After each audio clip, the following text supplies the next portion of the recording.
telah meluangkan waktunya untuk bisa kami wawancara. Semoga Puding Extraordinary kedepannya bisa semakin berkembang, semakin sukses. Assalamualaikum warahmatullahi wabarakatuh. Jadi langsung saja ke pertanyaan pertama, apa saja produk yang dijual di UKM Extraordinary ini? Untuk pertanyaan pertama, di sini itu apa saja sih produk yang dijual di UKM saya? Nah, di UKM saya ini ada beberapa produk. Yang pertama itu ada puding yang akan saya bahas nanti. Yang kedua ada dessert. Dessertnya bukan dessert box seperti bittersweet by Najla ya.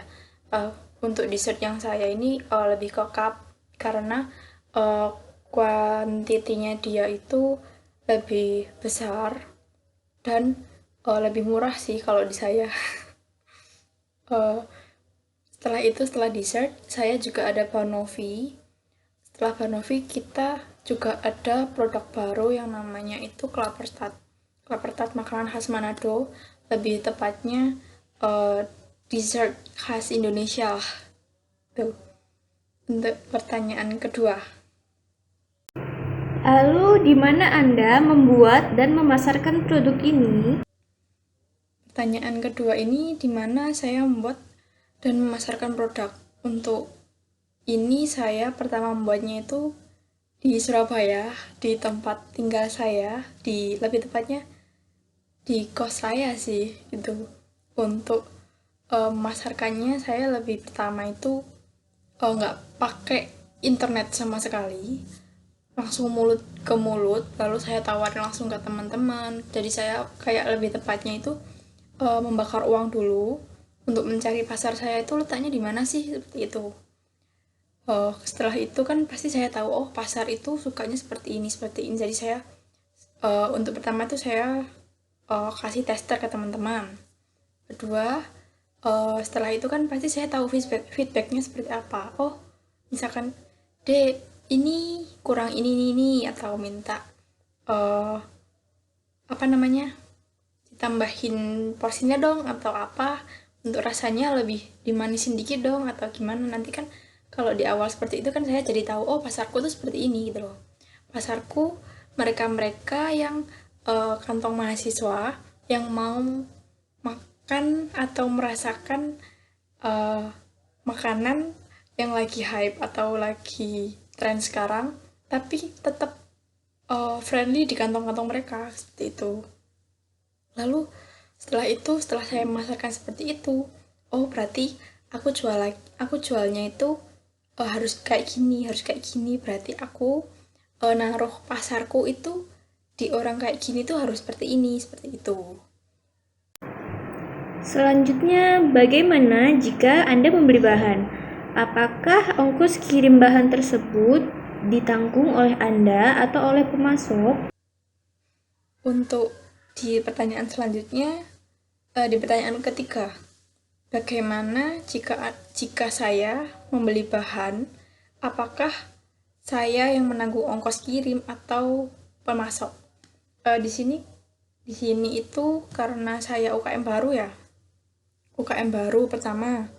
Kedua, untuk pemasok masih beberapa bulan kerjasama dengan saya. Jadi istilahnya saya harus membangun kontak atau membangun relasi dulu, seperti itu. Setelah saya membangun relasi, beliaunya percaya ke saya. Setelah itu jadi pertama itu saya pasti akan menanggung ongkos kirim dulu, itu pasti pertama, nggak mungkin enggak, soalnya kita itu jualan pertama ya, nggak mungkin kita langsung supplier tuh ini gitu, nggak mungkin. Kita harus mendekati mereka, kita yang butuh mereka. Kita nggak mungkin langsung nembak, aku butuh ini bisa dikirim nggak gitu, nggak bisa. Harus kita yang kayak istilah Jawanya tuh kayak babat alas dulu lah gitu. Jadi kita harus mau ini susah-susah dulu, baru kita nanti kalau sudah beberapa bulan pasti orangnya udah kenal, orangnya pasti nanti kontaknya atau bukan kontaknya sih, lebih ke komunikasinya, mbaknya bulan ini tuh butuh ini ya, gini ya, gitu, seperti itu. Jadi nanti itu pasti menyesuaikan ke depannya, cuman di awalnya kita harus bisa membangun relasi yang bisa jangka panjang. Apakah pemasok Anda dari Surabaya juga?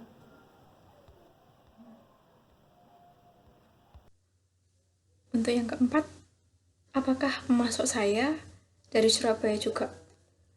Semuanya pemasok saya itu dari Surabaya semua, dan itu di lingkungan terdekat saya lah, dari bahan-bahan, terus lalu untuk cup dan lain-lain itu semuanya di dekat-dekat sini lah, nggak ada yang jauh-jauh dari, kayak misalkan saya kan dari Blitar ini, asli saya kan Blitar, bukan dari Surabaya. Nah, misal saya bahan atau apa saya ambil dari Blitar, sebenarnya bisa, harganya pun untuk eh, harga cup atau bahan-bahan sendiri pun kalau dibandingin di Surabaya, eh, saya berani bilang lebih murah di sana.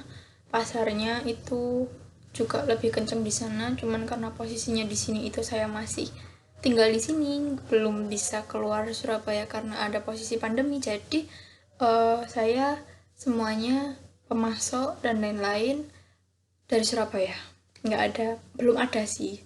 Mungkin setelah pandemi selesai, saya akan mulai menjajaki Jawa Timur untuk penjualannya. Seperti itu, doakan aja ya. Apa saja bahan utama yang Anda gunakan dalam produk Anda tersebut? Untuk yang kelima, apa saja sih bahan utama yang saya gunakan dalam produk saya? Bahan utamanya itu puding. Untuk dessert, untuk banoffee, untuk pudingnya sendiri, puding coklat, regal, dan oreo itu sendiri saya bahan intinya itu masih puding. Kenapa saya pakai puding di dessert? Kenapa saya pakai puding di banoffee? Soalnya saya mau punya ini sendiri, kayak ciri khas saya sendiri gitu loh. Untuk banoffee biasanya kan karamel, lalu untuk yang dessert sendiri kan lebih ke cake. Ya emang saya pakai cake, cuman saya lapisin puding khas dari Extraordinary di lapisan paling bawah, seperti itu.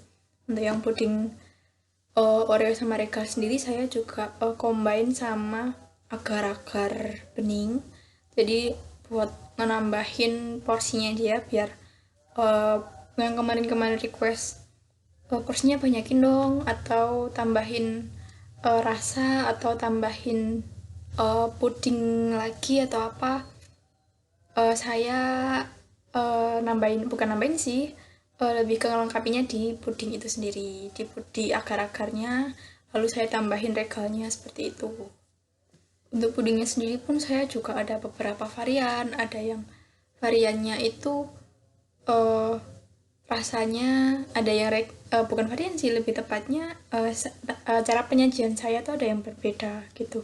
Jadi untuk puding sendiri tuh ada 6 rasa, dan penyajiannya berbeda, seperti itu. Berapa banyak produk yang Anda hasilkan dalam satu hari? Yang keenam, berapa banyak produk yang saya hasilkan dalam sehari? Untuk produk yang saya hasilkan dalam sehari itu, untuk kurang lebih 5 bulan ini saya jalan hampir setengah tahun itu, sudah perharinya tuh bisa sampai 50 cup produksi 50 cup produksi perharinya, seperti itu. Setelah itu saya kirim sendiri. Setelah itu, Apakah dalam masa pandemi corona seperti saat ini produk Anda mengalami penurunan penjualan? pertanyaan ke-8, apakah di tengah pandemi ini UKM saya mengalami penurunan dalam penjualan? Tidak. Malah posisi di pandemi seperti ini tambah rame-ramenya gitu loh. Kenapa? Karena promo yang saya gencar-gencarkan itu free ongkir se Surabaya. Sebenarnya itu pertama Surabaya Timur. Cuman karena lihat yang bukan yang jual sih, yang beli itu banyak yang di Surabaya Utara, Surabaya Pusat, Surabaya Selatan juga ada. Menurut saya selama masih bisa saya jangkau, ya it's okay lah, gak apa-apa gitu. Setelah itu kecuali kalau misalkan di Surabaya Barat kayak di daerah PTC atau Citraland atau daerah-daerah situ, dengan harga yang saya jual ini, saya ngantar ke sana kayaknya nggak mungkin gitu. Yang saya kira masih mungkin ya pasti akan saya kirimkan free ongkir gitu. Nah, jadi sebelum pengiriman atau sebelum pembuatan itu pasti saya kontak dulu ke customernya, ke pembelinya, lokasinya di mana gitu. Jadi saya bisa mengira-kira dia itu pengirimannya kena ongkir apa enggak, seperti itu. Apakah harapan Anda ke depannya untuk puding extraordinary? Untuk pertanyaan terakhir, harapan saya ke depannya untuk puding extraordinary. Harapan saya itu sebenarnya banyak. Untuk dibilang harapan itu bener, bukan gimana ya, harapan ya harapan, cuman saya tuh juga berharap banyak, cuman di sini saya kan juga istilahnya masih belajar, masih pelan-pelan, banyak yang harus diperbaikin. Untuk harapan kedepannya itu setelah saya kayak apa ya namanya, setelah saya dapat pasar di Surabaya ini, saya mau menjajaki di kota saya, asal saya di Blitar. Setelah di Blitar mungkin saya akan menjajaki kota-kota besar di Jawa Timur. Setelah itu ya mungkin kalau di Jawa Timur sudah selesai, baru nanti istilahnya Jabodetabek atau Jawa Tengah. Pokoknya masih linear Jawa, dari Jawa Timur sampai Jawa Barat akan saya jajaki untuk puding extraordinary. Namun sekarang ini ekspektasi atau harapan saya sampai akhir tahun ini tuh saya bisa mendapatkan pasar di Jawa Timur. Itu dulu. Mungkin itu dulu dari saya. Wassalamualaikum warahmatullahi wabarakatuh. Terima kasih.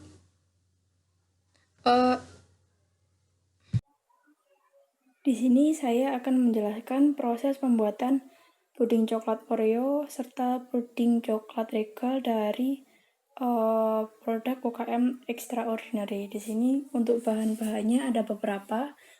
Di antaranya ada gula, ada agar-agar putih, ada agar rasa coklat. Di sini saya pakai puding susu coklat serta flanya dari MyFla, ditambah dari Indomilk coklat SKM, sama ini tepung maizena. Untuk toppingnya saya pakai regal yang ini. Lalu untuk Oreo beberapa slice nanti kita pisahin dari yang hitam sama yang putihnya. Serta untuk penggunaan air saya pakai 1,5 liter air serta beberapa alat untuk pembuatannya. Mari kita mulai ya. Untuk yang pertama, nyalakan dulu kompornya. Pakai api kecil saja, pakai api sedang, lalu dimasukkan sesuai takaran karena kita mau pakai tiga tempat untuk pudingnya, jadi kita pakai 1,5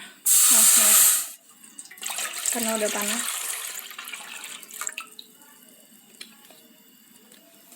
Setelah itu kita masukkan pudingnya. Setelah bahan yang ada di panci ini rata, maksudnya bubuknya udah rata, udah nggak ada gelembung-gelembung lagi, udah nggak ada bubuk yang belum tercampur, kita masukkan 6 sendok gula pasir agar dia lebih terasa manis dan lebih kerasa coklatnya. Tadi itu sudah dimasukkan 6 sendok gula pasir. Setelah itu kita tunggu sampai dia meletup-letup rata. Jadi selama kita nunggu dia meletup-letup rata, kita aduk terus, jangan sampai kita berhenti mengaduknya, karena nanti di bagian bawah nanti bisa menjadi kayak berkerak gitu kalau kita biarin, maksudnya nggak diaduk. Nah, setelah beberapa saat dia akan kelihatan meletup-letup seperti ini. Nah, kelihatan kan? Nah, kalau udah seperti itu, kita tunggu dia rata. Setelah rata, nanti kita langsung tuang ke cup tempat puding.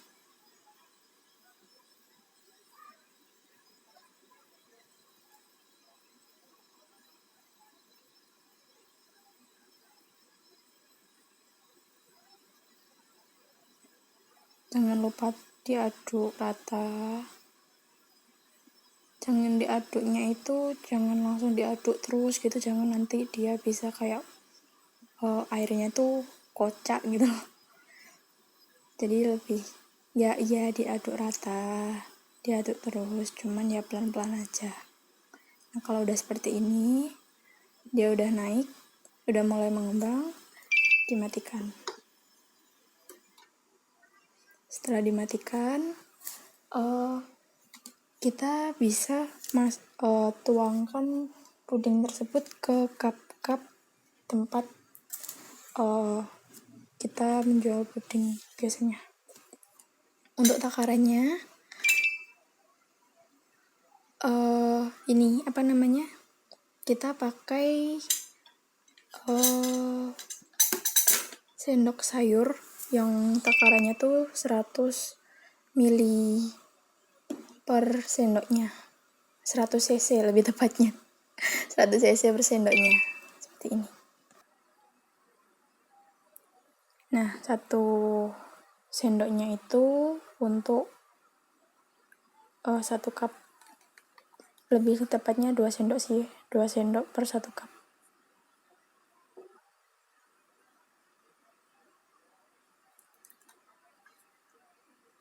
Nah, kalau udah seperti ini, tiap cupnya disisihin dulu, tunggu dia dingin, baru diisi lagi yang cup selanjutnya. Kalau misal sekali sendok ini kita nggak rata, nah seperti ini, sendok lagi sampai rata ya. Nah, setelah kita tuang puding coklatnya tadi ke cup, nanti jadinya tuh untuk jumlah kecil bisa jadi 2 cup 450 ml, 1 cup 600 ml, sama 2 aluminium foil ukuran 100 ml. Setelah itu langsung kita masukin toppingnya dari regal, untuk regal sendiri sama Oreo sendiri. Nah, untuk Oreo ini kita pisahkan antara selainya sama Oreonya. Nah, setelah selesai dikasih topping, jatuhnya seperti ini. Ini untuk ukuran yang 600 ml, ini untuk yang 450 ml, 450 ml. Yang rasa Oreo, ini yang regal, sama ini regal Oreo. Untuk yang ukuran 100 ml kita pakai untuk yang regal semuanya, seperti itu. Setelah itu, setelah dikasih topping, kita biarkan kurang lebih 1 jam sampai kita pegang bawahnya itu dia sudah benar-benar dingin dan keras. Setelah itu kita lapisi untuk lapisan agar putihnya agar terasa untuk ngeset ininya, untuk ngeset toppingnya biar nggak gerak-gerak seperti itu. Tugas akuntansi biaya, menghitung harga pokok produk usaha kecil dan menengah. Kali ini narasumbernya adalah UKM Puding Extraordinary. Dosen pengampu mata kuliah, Ibu Gita Desi Pradani. Anggota kelompoknya 1. Devanesa Syarafida, 2. Lilik Hamidah, 3. Shana Oktaviani Hakim, 4. Dewi Novitasari Hoirunisa. UKM Puding Extraordinary Surabaya. Apa saja yang akan kita bahas? Yaitu 1. Perkiraan harga pokok produksi, dan 2. Perkiraan laba usaha. Hasil dari wawancaranya adalah: pertama, ada bahan baku dan bahan pendamping, yaitu bubuk puding berbagai rasa, bubuk agar, biskuit regal, gula pasir, bubuk fla, tepung maizena, susu kental manis, air, mangkuk kemasan, dan plastik. Lalu ini adalah rincian daftar harga bahan baku dan bahan pendamping berdasarkan survei pasar. Dan harga tersebut untuk memproduksi 10 cup. Lalu ini adalah rincian daftar pembelian bahan baku untuk produksi 100 cup, yaitu berdasarkan rata-rata penjualan per hari. Biaya tenaga kerja langsung dan biaya overhead. Jadi di sini biaya tenaga kerjanya langsung ada upah harian pekerja yaitu Rp50.000 dan biaya overheadnya adalah gas LPG sebesar Rp16.000. Biaya bahan baku dan harga pokok produksi. Jadi di sini biaya bahan baku cara menghitungnya adalah dengan menghitung pembelian, biaya pangkut pembelian, retur pembelian dengan potongan pembelian. Karena di sini tidak terjadi retur pembelian dan potongan pembelian, maka kita tinggal menjumlahkan pembelian dan biaya angkut pembelian. Totalnya sebesar Rp645.000. Lalu selanjutnya kita menghitung harga pokok produksi, yaitu untuk memproduksi 100 cup. Yaitu biaya bahan bakunya sebesar Rp645.000, biaya tenaga kerja langsungnya sebesar Rp50.000, dan biaya overheadnya sebesar Rp16.000. Dan totalnya adalah atau harga pokok produksinya adalah Rp711.000.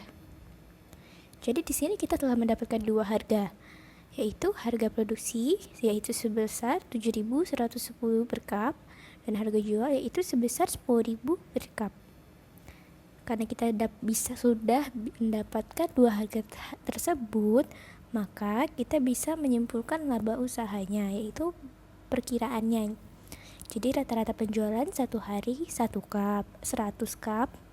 Perhitungannya, pendapatan 100 cup yaitu 1 juta, HPP 100 cup adalah 711.000. Jadi keuntungan rata-rata yang didapat setiap 100 cup adalah Rp289.000. Assalamualaikum warahmatullahi wabarakatuh. Di sini kami akan mewawancarai dari pemilik UMKM Puding Extraordinary. Mohon maaf sebelumnya karena dalam masa pandemi corona seperti ini kami melakukan proses wawancara secara online atau secara daring.